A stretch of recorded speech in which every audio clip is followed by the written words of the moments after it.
Book Analysis of Brené Brown, The Gifts of Imperfection.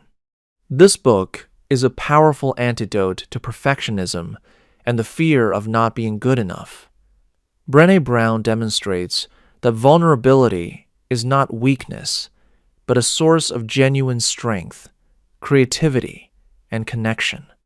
If you are tired of wearing masks, fighting shame, and avoiding risks, this book becomes a guide to a life where you can be yourself without excuses. Brené Brown's research on vulnerability and shame began by accident. She originally planned to study connection, but during interviews, people kept talking about painful experiences that disconnected them from others. Her TED Talk, The Power of Vulnerability, became one of the most viewed talks in the world. The book reshaped how we think about psychological resilience. Paradoxically, according to her research, accepting one's imperfections is exactly what makes people happier. Part 1. Vulnerability. What it is and why it matters. Chapter 1. Introduction.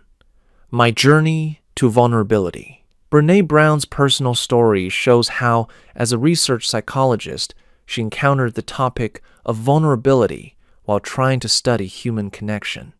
Her own resistance to this subject and her eventual acceptance of it became a turning point. Key idea. Vulnerability is not comfortable, but it is a necessary condition for an authentic life. Her approach to researching shame involves examining situations where we feel not enough in order to understand their roots. Brown describes how she was afraid to acknowledge her professional doubts until she realized that those doubts were what made her research come alive. She now tells her students, if you're not scared, you're not growing. Avoiding vulnerability limits us. Accepting it becomes the beginning of freedom. Chapter 2. Debunking the Myths of Vulnerability. The book dismantles common misconceptions that vulnerability equals weakness, that it can be avoided, and that it has no place in business. In reality, vulnerability is the foundation of courage. You cannot turn it off without losing the ability to love and create. The practice of rewriting the inner script suggests replacing the thought, I shouldn't feel this way, with, this is normal. Naming your fear helps reduce its intensity. A fear spoken out loud loses its power. A leader who's afraid to admit a mistake to the team finally says he was wrong. Instead of losing authority, he gains respect for his honesty. Vulnerability is not an enemy, but an ally for those who want to live fully. Chapter 3. Understanding vulnerability and shame. Shame is the main blocker of vulnerability. It disguises itself as thoughts like, what will people think? Or, I don't deserve this. Learning to distinguish shame, I am bad, from guilt, I did something bad, is the first step toward healing. The practice of empathic self-dialogue asks one simple question.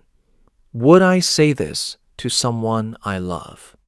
The circle of trust exercise involves identifying one or two people with whom you can be vulnerable without fear of judgment. A woman who feels ashamed of her body begins talking about it with a friend. The friend shares similar feelings. Shame loses its grip. Shame thrives in secrecy. It falls apart in the light of honest conversation. Conclusion to Part 1. The first part of the book lays the foundation. Vulnerability is presented not as a problem, but as a resource.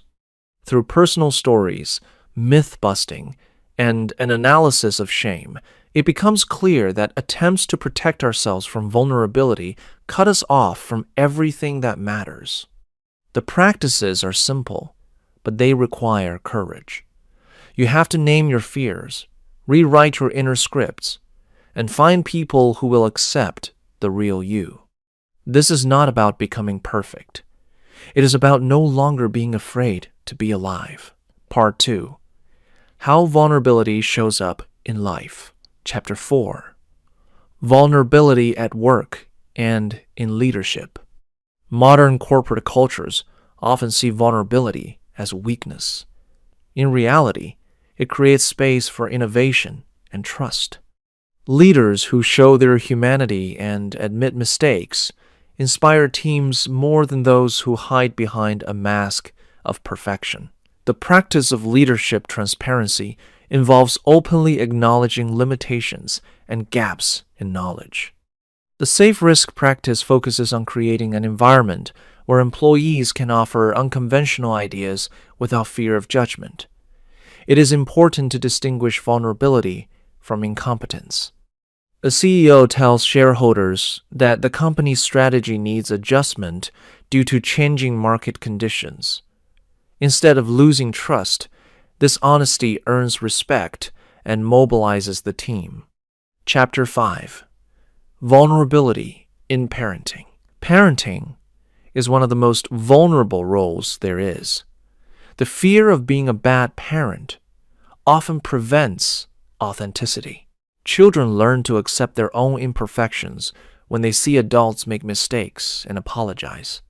The good enough parent approach helps let go of perfectionism. The practice of emotionally honest conversation allows a parent to say they are scared or don't have an answer.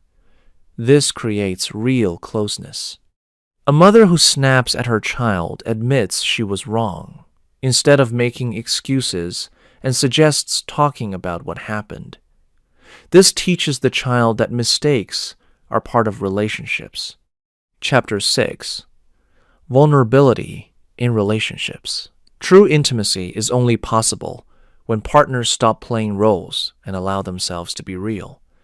The fear of showing unattractive sides becomes the main barrier to deep connection. The practice of gradual disclosure suggests sharing vulnerable stories step by step.